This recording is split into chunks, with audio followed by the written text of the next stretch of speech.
अध्याय 3। पहला रहस्य। 1 मिनट के लक्ष्य।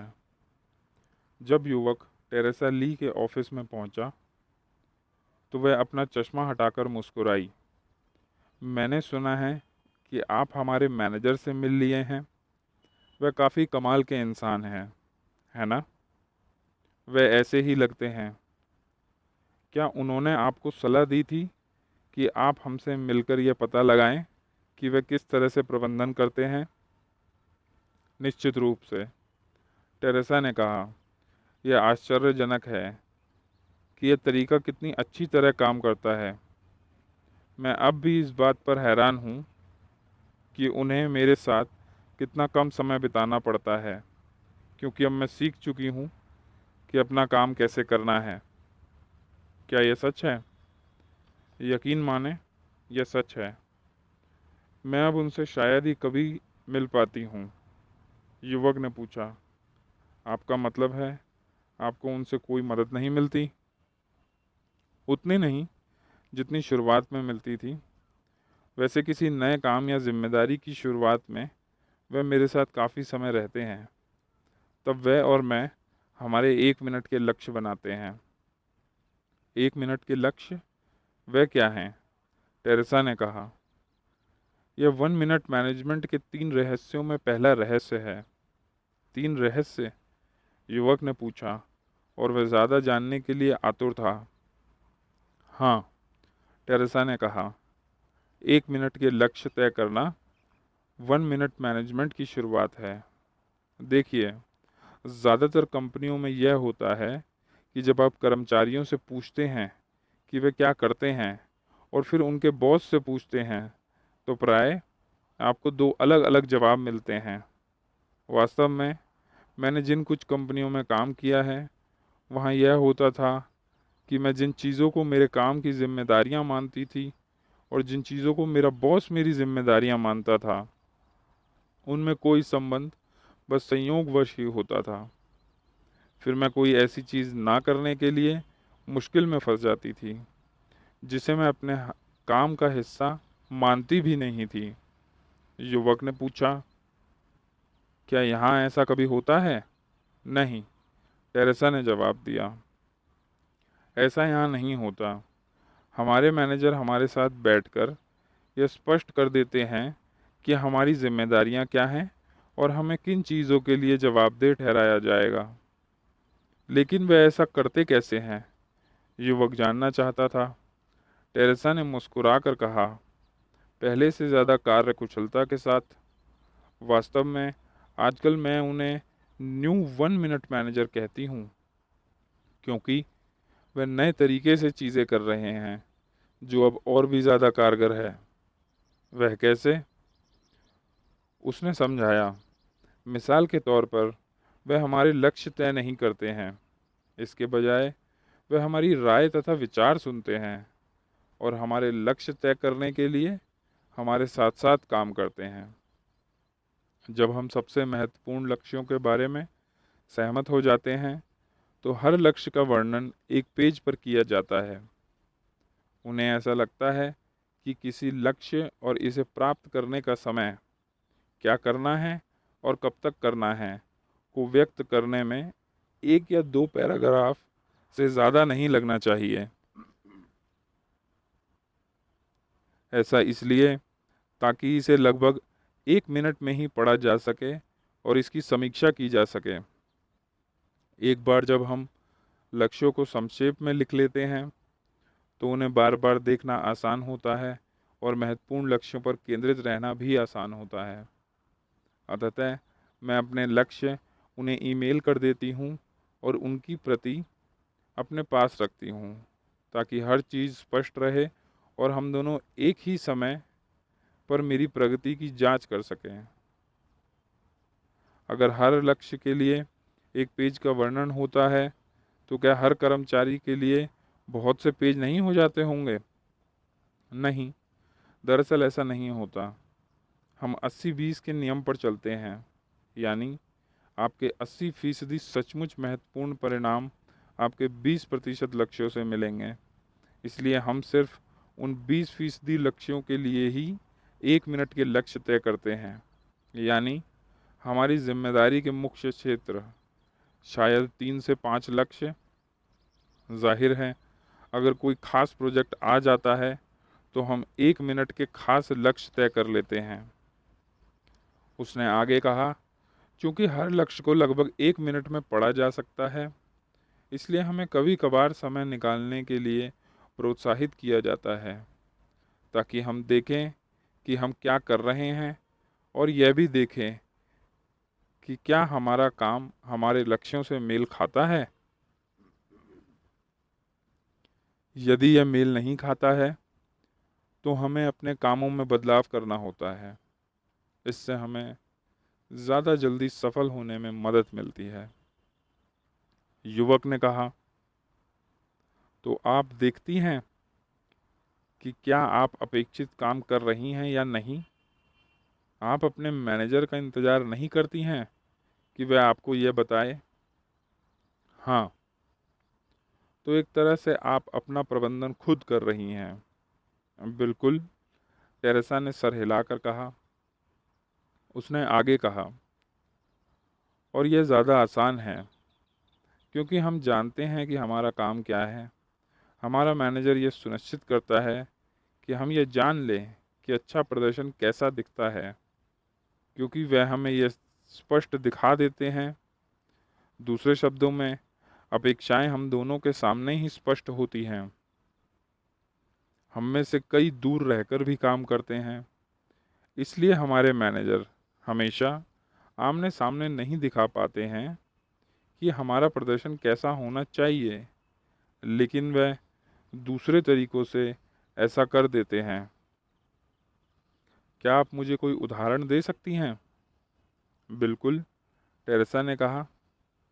मेरा एक लक्ष्य यह था कि मैं किसी समस्या को पहचानूं और कोई ऐसा समाधान सोचूं जिस पर अमल करने से स्थिति सही हो जाए।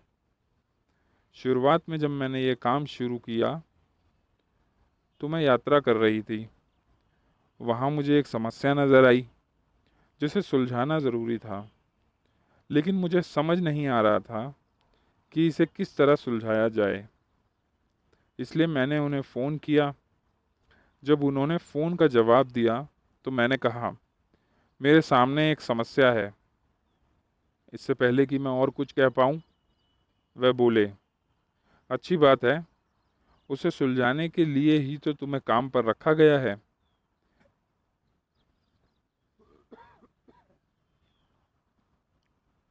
इसके बाद फ़ोन के दूसरी छोर पर खामोशी छा गई। मैं नहीं जानती थी कि मैं क्या कहूँ। अंततः मैं जैसे तैसे बोली कि लेकिन मैं नहीं जानती कि इस समस्या को कैसे सुलझाना है। उन्होंने कहा कि टेरेसा, भविष्य के लिए तुम्हारा एक लक्ष्य समस्याओं को खुद पहचानना और सुलझाना है, लेकिन चूंकि तुम नई हो इसलिए हम बात कर लेते हैं। अच्छा, तो अब मुझे बताओ कि समस्या क्या है। इसके बाद मैंने समस्या को यथासंभव स्पष्ट अंदाज में बताने की कोशिश की, लेकिन मैं घबरा रही थी और रक्षात्मक थी, इसलिए मैं ठीक से बता नहीं पा रही थी। मेरे मैनेजर ने मुझे आरामदेह बताते हुए नरमी से कहा कि बस मुझे इतना बता दो कि लोग क्या कर रहे हैं या क्या नहीं कर रहे हैं जिससे समस्या उत्पन्न हो रही है। ये सुनने के बाद मेरा ध्यान खुद पर से हट गया और मैं असली समस्या के बारे में सोच पाई। फिर मैंने समस्या का वर्णन उस तरह कर दिया जैसा उन्होंने कहा था। वह बोले कि तुम्हारा वर्णन अच्छा है टेरेसा, अब मुझे बताओ कि तुम क्या चाहती हो और ये किस तरह हो। मैंने कहा, मैं नहीं जानती। उन्होंने जवाब दिया, तो फिर मुझे तब दोबारा फ़ोन करना जब तुम जान जाओ। मैं कुछ पलों के लिए हैरानी में से जम गई। मैं नहीं जानती थी कि क्या कहूँ। दयालुता दिखाते हुए उन्होंने खामोशी तोड़ दी। उन्होंने कहा कि अगर तुम मुझे यह नहीं बता सकती हो कि तुम क्या होते देखना चाहोगी, तो तुम्हारे पास कोई समस्या नहीं है। तुम तो बस शिकायत कर रही हो। समस्या का अस्तित्व तभी होता है जब वास्तविक जो सचमुच हो रहा हो और मनचाही स्थिति जो आप होते देखना चाहते हैं के बीच फ़र्क होता है। मैं जल्दी सीखने में माहिर थी और मुझे अचानक यह एहसास हो गया कि मैं जानती थी कि मैं क्या होते देखना चाहती थी। जब मैंने उन्हें बता दिया तो उन्होंने मुझसे पूछा कि वास्तविक और मनचाही स्थिति के बीच असंगति किस कारण हो सकती है। मैंने बता दिया। फिर वे बोले कि अब तुम इस बारे में क्या करने जा रही हो। मैंने कहा कि देखिए, मैं एक काम कर सकती हूँ। उन्होंने पूछा कि अगर तुम एक काम करती हो तो क्या तुम्हारी मनचाही चीज़ सचमुच हो जाएगी। मैंने कहा कि नहीं। उन्होंने कहा कि तो फिर यह समाधान घटिया है, तुम और क्या कर सकती हो। वह बोली कि मैं बी काम कर सकती हूँ। उन्होंने एक बार फिर कहा कि लेकिन अगर तुम बी काम करती हो तो तुम जो होते देखना चाहती हो क्या वह सचमुच हो जाएगा। मुझे एहसास हुआ कि नहीं। उन्होंने कहा कि तब तो यह भी खराब समाधान है, तुम और क्या कर सकती हो। मैंने इस बारे में 2 मिनट सोचा और बोली कि मैं सी काम कर सकती हूँ, लेकिन अगर मैं सी काम करती हूँ तब भी वह नहीं होगा जो मैं चाहती हूँ, इसलिए यह भी समाधान नहीं है ना। उन्होंने मजाक किया कि सही है, अब तुम समझने लगी हो। क्या कोई और चीज़ है जो तुम कर सकती हो। राहत महसूस करते हुए मैं हंसी और बोली कि शायद मैं इनमें से कुछ समाधानों को मिला सकती हूँ। वे बोले कि यह कोशिश करने लायक लगता है। मैंने कहा कि देखिए, दरअसल अगर मैं सप्ताह ए काम करूं और अगले सप्ताह बी काम करूं और 2 सप्ताह बाद सी काम करूं तो समस्या सुलझ जाएगी। यह ज़बरदस्त समाधान है। आपको बहुत बहुत धन्यवाद, आपने मेरी समस्या सुलझा दी। उन्होंने जोर दिया कि मैंने समस्या नहीं सुलझाई है, तुमने खुद सुलझाई है। मैंने तो तुम्हें बस ऐसे सवाल पूछे थे जो भविष्य में तुम खुद से पूछ सकती हो। जाहिर है मैं जानती थी कि उन्होंने क्या किया था। उन्होंने मुझे दिखा दिया था कि समस्या को कैसे सुलझाना है ताकि मैं आगे से इसे अपने दम पर खुद कर सकूं। युवक ने पूछा, जब आपने कहा था कि वह अच्छे प्रदर्शन को देखने में आपकी मदद करते हैं तो क्या आपका यही मतलब था। हाँ, मेरे मैनेजर मुझे दिखाते हैं कि इसे कैसे करना है ताकि मैं इसे समझ सकूं और आगे से इसे खुद कर सकूं। फिर फ़ोन कॉल के अंत में वह बोले कि तुम योग्य हो टेरेसा। अगली बार जब तुम्हारे सामने कोई समस्या आए तो यह बात याद रखना। टेरेसा अपनी कुर्सी पर टिक कर बैठ गई और उसे देखकर लग रहा था जैसे वह मैनेजर के साथ अपनी पहली मुलाकात को याद कर रही हो। मुझे याद है, बाद में मैं मुस्कुराई थी। मुझे इस बात का एहसास था कि वे ऐसा इसलिए कर रहे हैं ताकि उन्हें भविष्य में मेरे साथ इतना ज़्यादा समय ना बिताना पड़े। ऐसा इसलिए क्योंकि आप अपनी समस्या बेहतर ढंग से सुलझाना खुद सीख सकती थी। हाँ, वे चाहते थे कि हमारी टीम का हर सदस्य अपने काम बेहतर और ज़्यादा जल्दी करके खुशी पाए। युवक ने पल भर के लिए सोचा और कहा, जब टीम के ज़्यादातर लोग अपने दम पर काम करने में सक्षम होंगे तो मैं समझ सकता हूँ कि इससे संगठन ज़्यादा प्रतिक्रियाशील कैसे बनेगा। आपको बुरा तो नहीं लगेगा अगर मैं अब तक सीखी गई बातों को संक्षेप में लिख लूँ। टेरेसा ने कहा कि मैं सोचती हूँ कि एक अच्छा विचार है। युवक ने लिखा, 1 मिनट के लक्ष्य अच्छी तरह काम करते हैं जब आप एक मिलकर लक्ष्य बनाते हैं और उनका संक्षिप्त तथा स्पष्ट विवरण लिखते हैं, कर्मचारियों के सामने प्रदर्शित कर देते हैं कि अच्छा प्रदर्शन कैसा दिखता है। 2, कर्मचारी से कहते हैं कि वे अपने हर लक्ष्य को तारीख सहित एक पेज पर लिख लें। 3, कर्मचारियों से हर दिन उनके सबसे महत्वपूर्ण लक्ष्यों की समीक्षा करने को कहते हैं, जिसे करने में सिर्फ चंद मिनट लगते हैं। 4. कर्मचारियों को प्रोत्साहित करते हैं कि वे 1 मिनट समय लगाकर देखें कि वे क्या कर रहे हैं और फिर यह भी देखें कि उनका व्यवहार उनके लक्ष्यों से मेल खाता है। 5. अगर यह मेल नहीं खाता है तो जो वो कर रहे हैं उसके बारे में उन्हें दोबारा सोचने के लिए प्रोत्साहित करें, ताकि वे अपने लक्ष्यों तक ज़्यादा जल्दी पहुंच सकें। युवक ने टेरेसा को अपना सार दिखाया। वह बोली, वाह, आप बहुत तेज सीखते हैं। धन्यवाद, उसने कहा और अपने बारे में अच्छा महसूस किया।